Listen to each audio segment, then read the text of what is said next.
Hi hello, कसे आहात सर्व? वैष्णवीज मम्मी होम रेसिपी या आपल्या यूट्यूब चॅनलमध्ये तुमचं पुन्हा एकदा खूप खूप स्वागत आहे.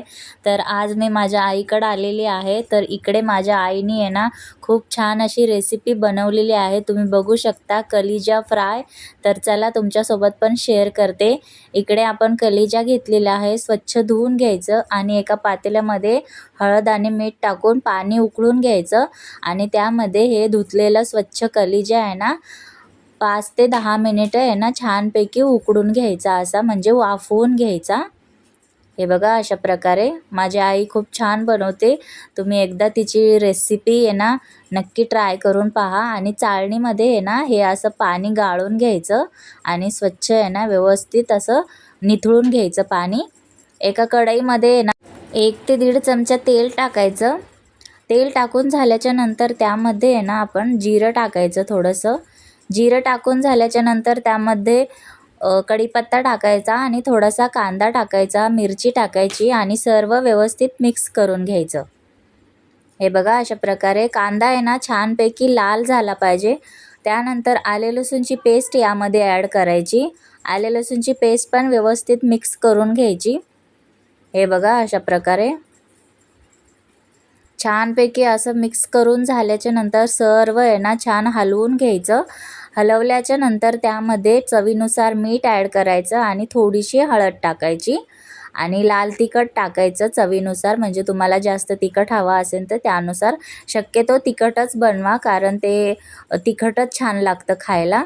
आणि त्यानंतर टोमॅटो ॲड करायचं. टोमॅटो पण छान मिक्स करून घ्यायचं आणि त्यावर थोडीशी कोथिंबीर ॲड करायची आणि छानपैकी मिक्स करून घ्यायचं. आता सर्व मिक्स करून झाल्याच्या नंतर हे सर्व कलिजा जे आपण स्वच्छ धुवून आणि उकडून घेतलेला आहे ते यामध्ये ॲड करायचं आणि छान मिक्स करून घेऊया. हे बघा अशा प्रकारे जेवढं तुम्ही मिक्स कराल आणि जेवढं व्यवस्थित असं त्याला सगळं मसाला वगैरे लागणार नाही तोपर्यंत कलिजा खायला छान लागणार नाही.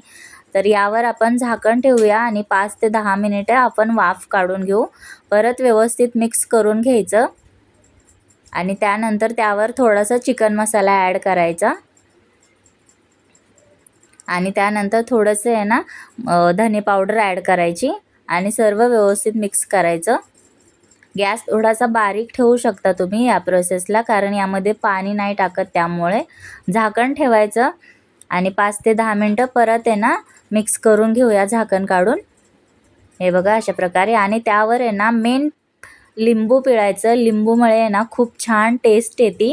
तुम्ही लिंबू पिळायचं विसरू नका. लिंबूमुळे खूप भारी एकदम आहे ना भन्नाट अशी ही रेसिपी लागते. तर तुम्ही एकदा नक्की ट्राय करा. आता परत झाकण ठेवलेलं होतं आपण. परत 5 ते 10 मिनिटं झाल्याच्या नंतर आपण व्यवस्थित मिक्स करून घेऊया. हे बघा खायला पण खूप भारी लागतं, एकदम असं मस्तपैकी लागतं. आणि त्यात थोडंसं आहे ना गरम पाणी टाकायचं. अजून थोडंसं शिजायचं बाकी आहे, त्यासाठी थोडंसं गरम पाणी टाकून व्यवस्थित मिक्स करून घ्यायचं. हे बघा अशा प्रकारे जेवढं तुम्ही ह्याला मिक्स करून घेताल त्यामधलं आहे ना पाणी पूर्ण निघून जातं आणि छानपैकी असा सुक्का असा मस्त होतो कलिजा. तर त्यावर आता हिरवीगार मस्त अशी कोथिंबीर टाकूया आणि तयार आहे आपली भाकरीसोबत कलिजाची रेसिपी, कलिजा फ्राय. तर व्हिडिओ आवडला असेल तर व्हिडिओला लाईक करा, शेअर करा आणि सबस्क्राईब करा. ही आईने बनवलेली रेसिपी कशी वाटली तुम्हाला नक्की कमेंट करून सांगा. भेटू नवीन रेसिपीसह. Bye bye.